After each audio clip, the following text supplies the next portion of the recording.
এই অবশ্যই তাকে আমরা রেসপেক্ট করি, সে ইন্টারন্যাশনাল আম্পায়ার, আমরাও ইন্টারন্যাশনাল প্লেয়ার। এটা তো অ্যাকচুয়ালি আনএক্সেপ্টেবল। অনফিল্ড আম্পায়ারের সাথে বিবাদে জড়িয়ে বিসিবির রোষানলে পড়েছেন তাওহিদ হৃদয়।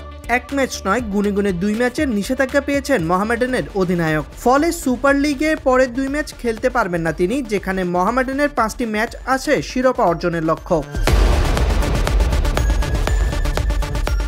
মাঠে অনফিল্ড আম্পায়ারের প্রতি অসন্তোষ জানিয়ে 4টি ডিমেরিট পয়েন্ট পেয়েছিলেন হৃদয়। এরপর সংবাদ সম্মেলনে এসে এলিট প্যানেলের বাংলাদেশি আম্পায়ার শরীফুদ্দৌলা ইবনে শহীদ সৈকতকে নিয়ে বলেছেন, তিনি আন্তর্জাতিক আম্পায়ার হলে আমরাও আন্তর্জাতিক ক্রিকেটার, ঘটনা যদি অন্যদিকে যায় আমি মুখ খুলব।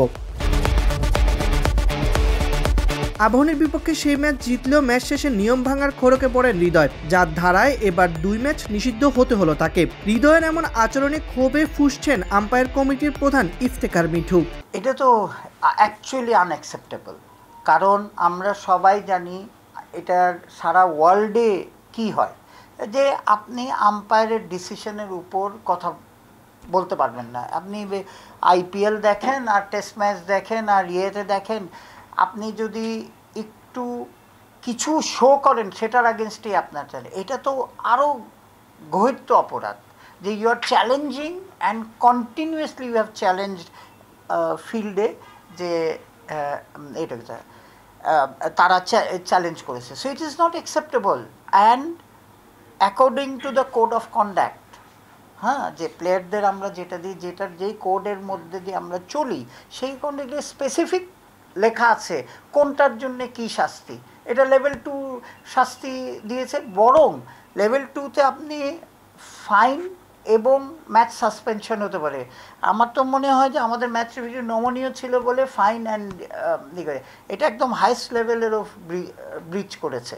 তো সুতরাং এইসব নর্মস অ্যান্ড কোড এগুলি কিন্তু আইসিসি থেকে দেওয়া হয়েছে, যেটা আইসিসি ফলো করে, আমরাও কিন্তু এটা ফলো করা হয়েছে। তো আপনি যদি আমাদের কোড অফ কন্ডাক্টটা প্লেয়ারদের এবং ম্যাচ রেফারি যেটা ফলো করে সেটা যদি দেখেন, তাহলে হি হ্যাজ ব্রিচড ইয়েতে। অ্যান্ড ক্রিকেটের জন্যে, ইয়াং একটা প্লেয়ার, ক্রিকেটের জন্যে, তার ভবিষ্যতের জন্যে this is not acceptable and player হিসেবেও করা উচিত না।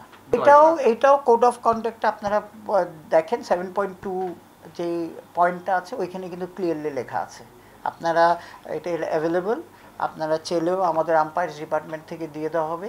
ওইখানেও আছে যে তারা সে ব্রিচ করছে। এখন এইটা হচ্ছে আমাদের ম্যাচ রেফারি 36 নিয়মটা হচ্ছে 36 আওয়ারের মধ্যে তারা কিন্তু আবার রিপোর্ট করতে পারে। সো ডেফিনেটলি আমরাও আম্পায়ার্স ডিপার্টমেন্ট থেকে আমরাও এটার অ্যাকশানে যেতে হবে, because this is not a good sign for younger cricketers or any cricketers. হ্যাঁ, এটা আপনাদের বুঝতে হবে যে আমাদের এটা হচ্ছে পুরা ক্রিকেট ফ্রেটার্নিটির একটা ইমেজ।